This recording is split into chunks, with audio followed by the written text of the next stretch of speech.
महाराज, अब आपको विवाह कर लेना चाहिए।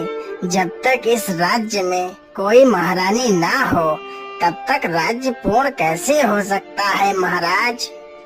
ठीक है मंत्री जी, यदि आप सबकी यही इच्छा है तो मैं अवश्य विवाह करूंगा। चलो मंत्री जी, आज हम अपने राज्य का हाल खबर लेते हैं। कौन मनुष्य सुख में है और कौन दुख में है।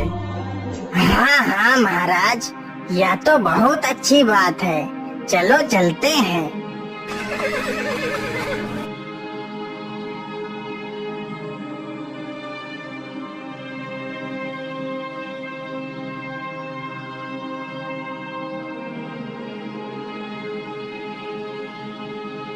अरे, यह लड़की कौन है?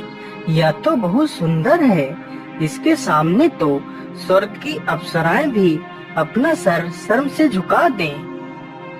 महाराज, यह लड़की हमारे राज्य के सेठ धनीराम की पुत्री है। राजा उस लड़की को देखकर उसे ही अपनी रानी बनाने का निश्चय कर लेता है।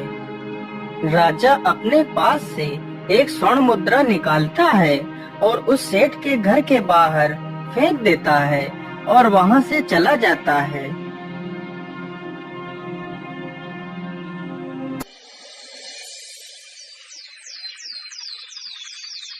इसी प्रकार राजा प्रत्येक दिन उसी सेठ के घर के बाहर से निकलता था और एक स्वर्ण मुद्रा फेंक देता और किसी से कुछ कहे बिना वहां से चला जाता था।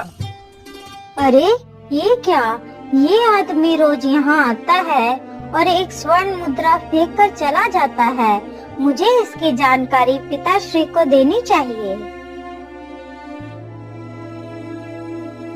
पिताजी, एक आदमी रोज यहाँ से गुजरता है और एक सोने का सिक्का फेंकता है, लेकिन वह बिना कुछ बोले यहाँ से चला जाता है। ठीक है बेटी, कल जब वह आदमी सिक्के फेंकने के लिए आए तो मुझे बुला लेना। रोज की तरह उस दिन भी वह राजा सोने का सिक्का फेंकता है और चल देता है। अरे सुनिए, हमारे पिताजी आपसे बात करना चाहते हैं। कृपया आप यहीं रुकिए, मैं उन्हें बुलाती हूँ।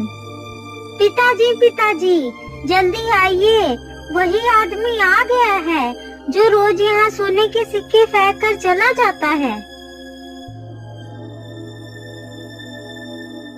कौन हो तुम और हमारे घर में रोज रोज तुम स्वर्ण मुद्राएं क्यों फेंकते हो? इसका क्या कारण है? सेठ जी, मैं इस राज्य का राजा हूँ। मैं आपकी पुत्री को बहुत पसंद करता हूँ और उससे विवाह करना चाहता हूँ। ठीक है महाराज, मैं अपनी पुत्री का विवाह आपके साथ करने के लिए तैयार हूँ, लेकिन मेरी एक शर्त है। मैं आपकी हर एक शर्त को मानने के लिए तैयार हूँ। बोलिए सेठ जी, आपकी क्या शर्त है?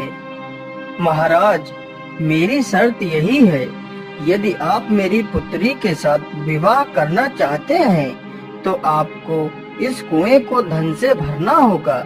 जब यह कुआं पूरी तरह धन से भर जाएगा तब मैं अपनी पुत्री का विवाह आपके साथ करूंगा। ठीक है सेठ जी, मैं आपके इस कुएं को धन दौलत से भर दूंगा। राजा वापस जाता है और अपना पूरा राजमहल तथा अपनी धन संपत्ति बेचकर सारा धन इकट्ठा करता है। फिर राजा उस कुएं के पास पहुंचता है और धन उतार उतार कर कुएं में फेंकने लगता है, लेकिन कुआं नहीं भरता। अरे ये क्या, मैंने तो अपनी सारी धन संपत्ति इस कुएं में डाल दी है, लेकिन यह कुआं तो भरा ही नहीं है। अब क्या करूं? अब मैं कहां से पैसा लेकर आऊं? चलो ऐसा करता हूं, मैं जंगल से लकड़ियां काटता हूं और उन्हें बाजार में बेचता हूं। जो पैसे मिलेंगे मैं उन्हें इस कुएं में डालता रहूंगा। यदि ईश्वर ने चाहा तो एक न एक दिन यह कुआं जरूर भर जाएगा।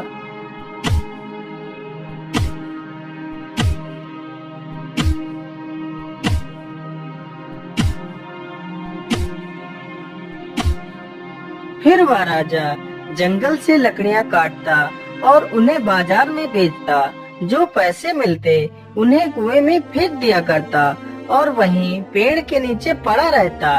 इसी प्रकार कुछ दिनों तक चलता रहता है।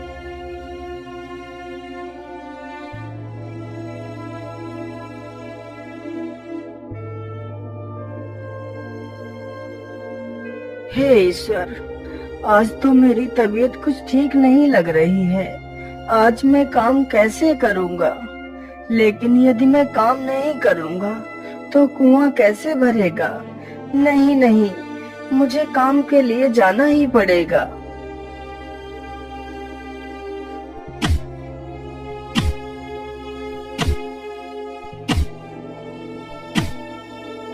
अरे बेटा, तुम इतनी कड़कती धूप में काम कर रहे हो, थोड़ा सा आराम तो कर लो। नहीं बाबा जी, मैं अभी आराम नहीं कर सकता, मुझे अभी बहुत काम करना है। अरे बेटा, तुम्हें ऐसा कौन सा कार्य करना है जो तुम इतनी कड़कती धूप में भी काम कर रहे हो? बताओ मुझे। अरे बाबा, मैं क्या बताऊं आपको, मैं बहुत परेशानी में हूँ। मैं यह परेशानी अपने प्रेम को पाने के लिए कर रहा हूँ।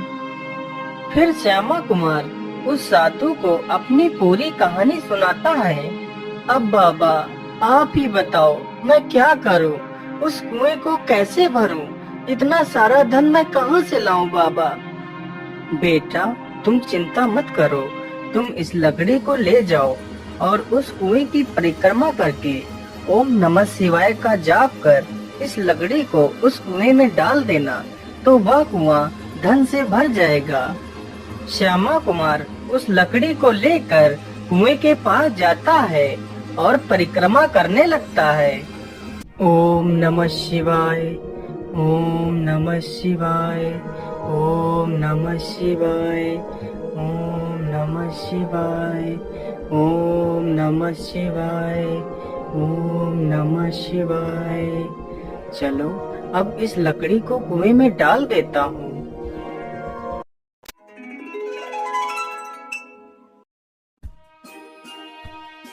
अरे वाह, ये कुआं तो सचमुच खजाने से भर गया है। हे भोलेनाथ, तुम्हारा बहुत बहुत धन्यवाद। सेठ जी, चलिए और देखिए, कुआं खजाने से भर चुका है। अरे वाह राजा साहब, तुमने तो सच में यह कुआं खजाने से भर दिया है। अरे, यह तो सच में कुआं खजाने से भर चुका है। अब तो मेरा विवाह इसके साथ अवश्य हो जाएगा। परंतु मेरे पिता तो इतने कंजूस हैं, वो हमें कुछ भी नहीं देंगे और मेरा पति तो खुद कुआं भरते भरते कंगाल हो गया है। मैं ऐसा करती हूँ कि कुछ असरफियाँ अपने पास छिपा कर रख लेती हूँ। फिर सेठ उन दोनों को वहाँ से विदा कर देता है।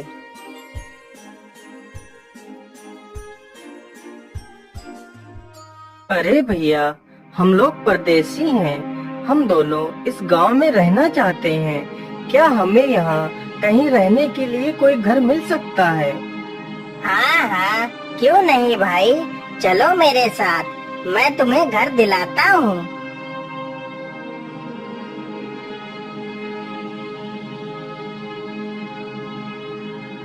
मैं तुम्हें घर तो दे सकता हूँ, लेकिन मैं तुमसे रोज 1 रुपया लूंगा। यदि मंजूर हो तो बोलो। ठीक है भैया, मैं तुम्हें रोज का 1 रुपया दे दूंगा। अरे रूपरेखा, हमने घर तो ले लिया है, लेकिन इसका किराया हम कहाँ से भरेंगे? आप बिल्कुल भी चिंता ना करिए। यह 1 स्वर्ण मुद्रा लीजिए और इसे बेचकर कुछ खाने के लिए ले आइए। और याद रहे, बाजार से 2 गोले ऊन के ले आइएगा। श्यामा कुमार सोनार के घर जाता है और सोने की मुद्रा बेचकर ऊन के 2 गोले तथा चावल लेकर आता है। दोनों पति पत्नी चावल पकाकर खा लेते हैं और सो जाते हैं।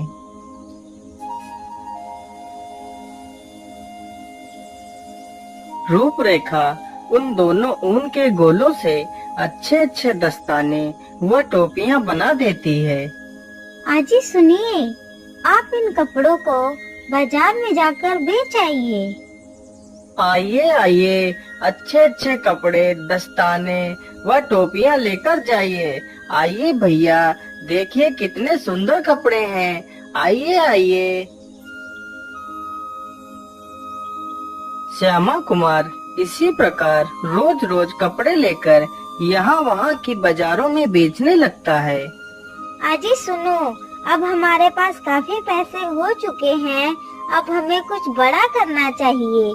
मैं ऐसा करती हूँ, एक शाही गलीचा बनाती हूँ। हाँ हाँ रूपरेखा, तुम बिल्कुल ठीक कहती हो। अब हमें कुछ बड़ा सोचना चाहिए। रूपरेखा ने गलीचा बनाना शुरू कर दिया। उसने एक बहुत ही सुंदर गलीचा बनाकर तैयार किया। श्यामा कुमार जब भी उस गलीचे को बेचने के लिए बाजार में जाता तो वह गलीचा नहीं बिकता। इसी प्रकार कई दिन गुजर जाते हैं। क्या बात है श्याम भाई, आपका यह गलीचा अभी भी नहीं बिका है? क्या करूं बिरजू भाई, इसकी सही कीमत कोई दे ही नहीं पाता है, तो इसलिए यह गलीचा बिक ही नहीं पा रहा है। अरे श्याम भाई, मेरी बात मानो तो तुम इस गलीचे को लेकर कन्नड़ राज्य चले जाओ। वहाँ की बाजार का यह नियम है, यदि बाजार में सूर्यास्त के बाद कोई सामान ना बिके तो वह सामान राजा खरीद लेता है। तुम इस गलीचे को वहीं लेकर चले जाओ।